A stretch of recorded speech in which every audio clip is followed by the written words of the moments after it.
La voz que sabía a carne. Trabajaba de noche. Cocinaba para un bar chico que abría hasta las 3 de la mañana. No era un gran lugar, pero pagaban lo suficiente para que pudiera pagar la renta y, por primera vez en años, dormir sin pensar en las cuentas. La cocina era un rectángulo caliente con una campana que nunca dejaba de vibrar, un mostrador con tablas de cortar marcadas por 1000 cuchillos, y un freezer que hacía un ruido bajo y constante, como un corazón que no se cansa. La gente venía tarde.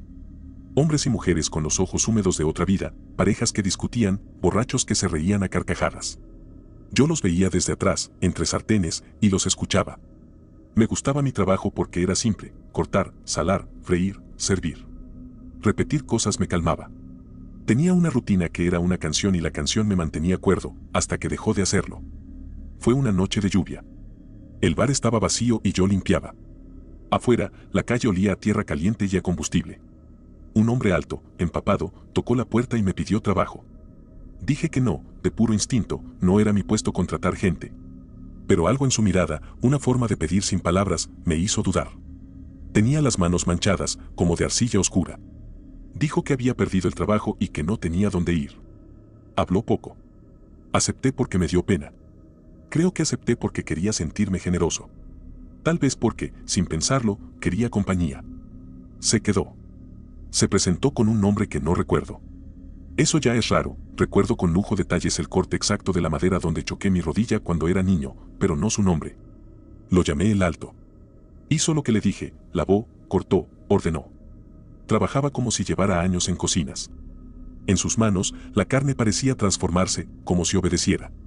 La primera vez que noté algo extraño no fue por él. Fue por un olor. Un olor que no encontraba en la lista de olores de la cocina. No era el olor salado de la fritura, ni el olor terroso del ajo, ni la dulzura de la cebolla quemada. Era más profundo. Pegajoso. Me pegó en la garganta y, por un segundo, pensé en carne vieja. Pero no era carne vieja.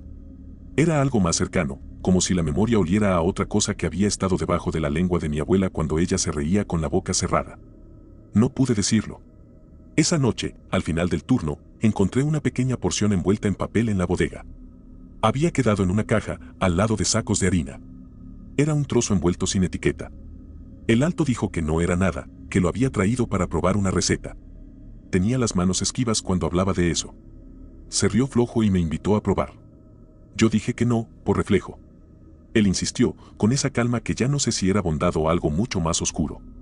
Probar no fue un acto pensado. Fue un impulso. Tomé una pequeña porción con el dedo y la llevé a la lengua, como quien prueba una salsa por curiosidad. Era distinto. Tenía una textura que no pude asociar con nada, jugosa, densa y, sobre todo, una profundidad de sabor que mordía recuerdos. Al principio no supe qué era sabor. Era memoria comprimida.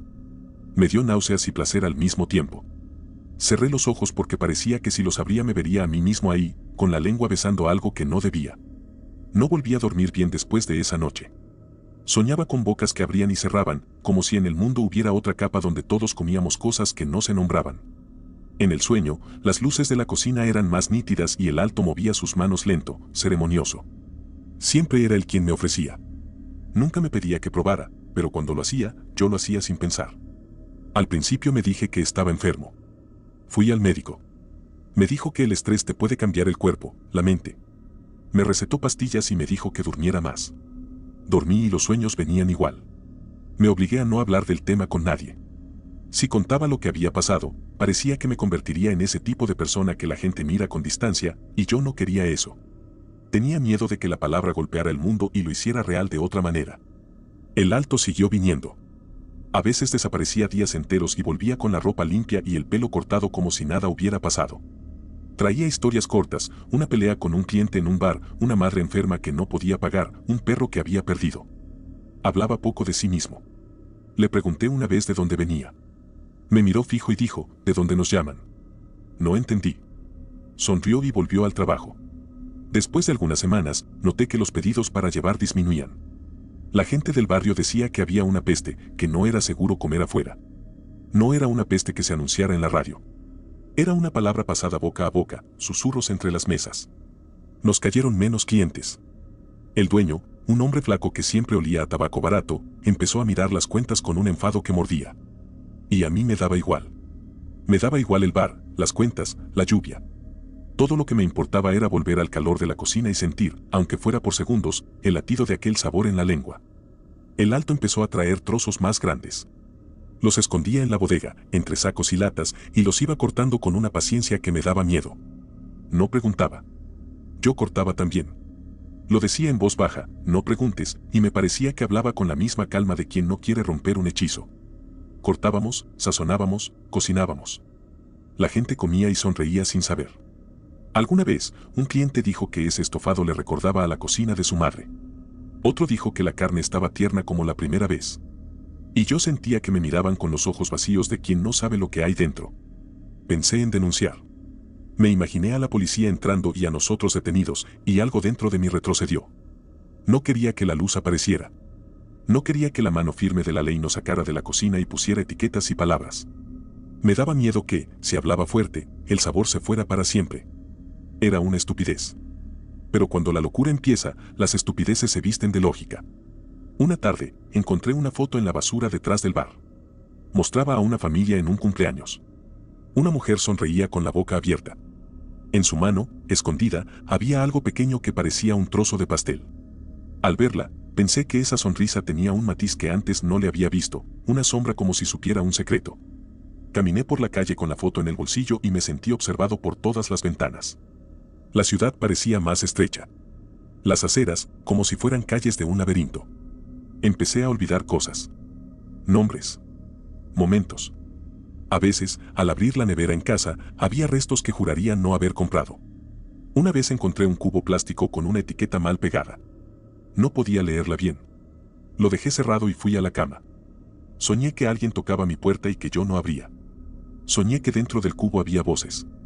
Me desperté con las manos húmedas. Las voces vinieron después. Al principio, era solo una sensación, un murmullo entre los tubos del extractor, una cadencia que parecía rimar con el golpe del ventilador.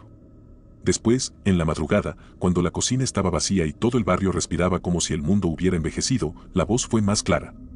Susurraba mi nombre de una forma lenta, como si me llamara de otro cuarto. Era una voz amiga, una voz que hacía que el cuerpo se relajara. Nadie me llamó a esa hora. Solo yo podía oírla. La voz me decía cosas que hablaban de placer. Prueba, susurraba. Solo uno. No vas a contar. Y yo me debatía en mi cama como un animal entre dos puertas, la de la razón y la de la cosa que prometía calmar el ruido que tenía dentro. La palabra uno se convirtió en una obsesión. Uno bocado que cerraría el hueco. Uno que me haría entender. Uno que me haría dejar de soñar. Y una noche, me levanté y fui a la cocina. Encontré al Alto sentado en la oscuridad, con un cuchillo en la mano y una pieza envuelta. Parecía tranquilo, como un hombre que tiene todo resuelto. No me miró al entrar. «Ya estás despierto», dijo sin sorpresa. Habló muy suave y me ofreció el paquete. «Es para ti», dijo. Tenía la costumbre de hablar como si la realidad tuviera 2 o 3 capas, y yo me había acostumbrado a vivir en la fina entre las capas. Abrí la envoltura con una mano que temblaba. El olor me pegó en los ojos y en la cabeza. Era una fragancia que hablaba de cenas antiguas, de cosas que nos enseñaron a callar. No quiero describirlo mucho, porque cada palabra hace que vuelva. Pero lo probé. Fue distinto a la primera vez. Fue una verdad. No hubo náusea. Hubo calma y una claridad cruda. Me dolió un poco, por la culpa, pero el dolor se mezcló con algo cálido, una aceptación que me sorprendió. No fue solo hambre física. Era una hambre biográfica. Era como si me quitaran las palabras de encima. Cuando terminé, la cocina estaba en silencio. Sentí que había tomado una decisión que me cerraba la boca para siempre. Recuerdo haber mirado al Alto, buscando una confirmación. Él asentía con la cabeza, con una expresión que no tenía nombre. Las noches siguientes se volvieron un ritual. El Alto traía, yo probaba, y poco a poco, la línea que me separaba de lo que cualquiera consideraría humano se desvanecía. Me preguntaba, ¿eran ellos? ¿Eran desconocidos? Nunca supe sus nombres completos. A veces me decía que eran personas que nadie reclamaba. Otras veces, que eran fieles de un pacto antiguo. No podía distinguir si me mentía para justificar lo que hacía, o si de verdad estaba convencido de algo mayor. A menudo, cuando intentaba recordar de dónde venían, mi mente daba vueltas y me devolvía a otros recuerdos, el sabor de la infancia, la voz de mi madre, la primera vez que me dijeron que comer podía curar. Eso era lo que me decía la voz, comer cura. Comer calma. Comer cierra el hueco. Empecé a notar cambios en mi cuerpo. Mis noches eran más ligeras, mis manos, más firmes. Decía la gente que parecía más confiado. Pero había cosas que no se curaban, el miedo en los ojos de mi reflejo, el frío que me tomaba al pensar en lo que hacía. Los domingos, cuando la ciudad se callaba, me iba a la terraza del edificio y me miraba las manos con la rapidez con la que un hombre contado por la policía mira las cosas antes de perderlas. Me preguntaba si alguna vez me detendría. Había rituales pequeños. Antes de abrir una pieza, el alto lavaba y secaba sus manos con cuidado casi religioso. Hablaba en voz baja, como si recitara un verso. A veces canturreaba algo sin sentido. Yo imitaba sus movimientos porque imitarlo parecía protegerme de la responsabilidad. Nuevas rutinas se insertaron en mi día: mirar la bodega a ciertas horas, contar las cajas, asegurarme de que el mostrador estuviera limpio. Era una locura organizada. En eso reside parte del horror. La monstruosidad tenía horarios y listas de cosas por hacer, como cualquier trabajo normal. Una noche, después de una prueba grande, me encontré riendo sin motivo en mitad del turno. Reía hasta que me dolió la garganta. El alto me miró y dijo: «¿Estás bien?», con esa voz que quitaba culpa. Pensé en llamar a mi madre, contarle que por fin todo estaba bien. Apagué el teléfono porque sabía que las palabras no cabían. El silencio que siguió a mi risa fue más pesado que cualquier ruido. Una noche, el alto no volvió. Esperé hasta las 3, luego hasta las 5. Finalmente fui a la bodega y encontré una nota garabateada: «No me busques. Te llamo». No supe qué hacer. Sentí el vértigo de la abstinencia. Esa tarde, uno de los clientes habituales, un hombre grande y silencioso, no apareció. Empecé a buscar con los ojos entre las mesas, como quien busca una prenda perdida. No volví a verlo. La ciudad empezó a hablar en voz baja. Dicen que algo huele mal, que la gente se enferma. Dicen que un niño vio a un hombre con manchas en la camisa, que una mujer encontró restos en su patio y que su perro no quiso comer más. Rumores. Todo se convertía en rumor. Pero el rumor me cortaba. Los compañeros empezaron a preguntar. El dueño me echó la mirada de siempre, un hombre que sabía que las cosas estaban mal pero que prefería cerrar los ojos porque la verdad le exigía demasiada energía. Entonces vino la noche en que encendieron las luces de la cocina de madrugada y la policía entró. Fue súbito. Alguien había llamado. No sé quién. Me encerraron en una sala fría con paredes blancas. Había un olor a desinfectante que quemaba la nariz. No había drama. No hubo gritos. Me sentí como un insecto que se observa bajo un microscopio. Mis manos buscaban en los bolsillos algo que me dijera que no era real. Nada. En el interrogatorio, me miraron como se mira a alguien que ha hecho algo monstruoso, a alguien cuya monstruosidad es una confirmación de que el mundo no está seguro. No recuerdo bien las preguntas. Solo recuerdo el sonido de mi voz cuando dije: «No sabía». Esa frase es mentira y verdad, ambas mezcladas. No supe mentir bien. No supe articular lo que pasaba. Dije que trabajaba, que el alto me había dado cosas, que probar era un error. Los policías tomaron notas con una seriedad que pareciera sintonizada con el peso del mundo. Lo llevaron al dueño y a otros empleados. La policía abrió la bodega y allí estaban las pruebas, envases, restos, etiquetas ilegibles. Había olores que no había sabido nombrar. Había fotos. La gente empezó a hablar. Dije todo lo que sabía, que no era mucho. No supe decir por qué lo hice. En ocasiones dije que no me acordaba. Otras, que era imposible comprenderlo. Me dieron la oportunidad de cooperar. Cooperé porque no tenía otra salida. Al cabo de unas horas me esposaron y me llevaron a mi casa. Me permitieron recoger cosas. En la mesa de la cocina encontré la foto de la familia que había visto en la basura semanas atrás. Esta vez la miré con claridad. La mujer de la foto era la que había desaparecido del vecindario hacía un mes. Empecé a vomitar hasta que nada quedó. Era como si mi cuerpo rechazara el pasado. En el calabozo me encerraron en una celda donde el silencio era un golpe. Las paredes parecían sujetarme. Pensé en suicidarme. Pensé en cosas que los hombres piensan cuando tienen la cabeza hueca de culpa. No lo hice. No pude. El juicio fue un espectáculo de miradas y palabras medidas. Hubo acusaciones, lágrimas, gente que decía que los había visto entrar y no salir. Hubo quienes decían que éramos monstruos, que éramos personas sin alma. Recuerdo las caras de esas personas y la claridad con que la condena se acercó. Me condenaron. Dije que fue la voz. Dije que no era yo. Dije que el alto me había llevado. Nadie me creyó. Aún así, hubo un momento en el que me miré y sentí que, en algo, les había dado razón. La prensa vino por un tiempo. Fotos tomadas desde lejos, carteles con caras borrosas, gente en la puerta del bar con la curiosidad puesta como si fuera un espectáculo. Escuché comentarios en la calle, ¿cómo pudo? Eran buenas personas. Eso me atravesaba de forma extraña, saber que para otros era una historia que terminaba en titulares, y para mí era un incendio que todavía ardía por dentro. Me dolía la idea de que mi nombre fuera una palabra fría en la voz de un reportero. Ahora escribo esto desde una celda con una mesa y una luz que no se apaga. He aprendido a ordenar los pensamientos porque el silencio sin cosas que lo sostengan puede hacer que la cabeza explote. A veces me dan visitas. Mis padres vinieron una vez. No puedo describir la forma en que sus ojos intentaron borrar la imagen que ya tenían. Mis padres siempre fueron sencillos, gente que trabajó para que yo no tuviera que temer. Ahora evitan mirarme. Eso duele más que la condena. Lo que duele es que yo, en la oscuridad, todavía escucho la voz. A veces la confundo con el viento. Otras, la escucho claro, cerca del oído, no fue tan malo, dice. Tuvo un sabor. No puedo decir si lo que me mantuvo fue el sabor o el hecho de que, por primera vez en años, sentí que pertenecía a algo. Esto suena frío, y lo es. No puedo limpiarlo con excusas. Ya no. Pero hay otras cosas que no puedo ocultar. A veces sueño que estoy en la cocina con el Alto y que él me dice que todo está bien. Es una mentira que me protege. En el sueño me siento querido. Y cuando desperté de esos sueños, una parte de mí todavía recuerda el calor de la otra mano. Hace poco, el guardia que me trae la comida dejó caer un sobre por debajo de la puerta. Dentro había una nota con tinta corrida.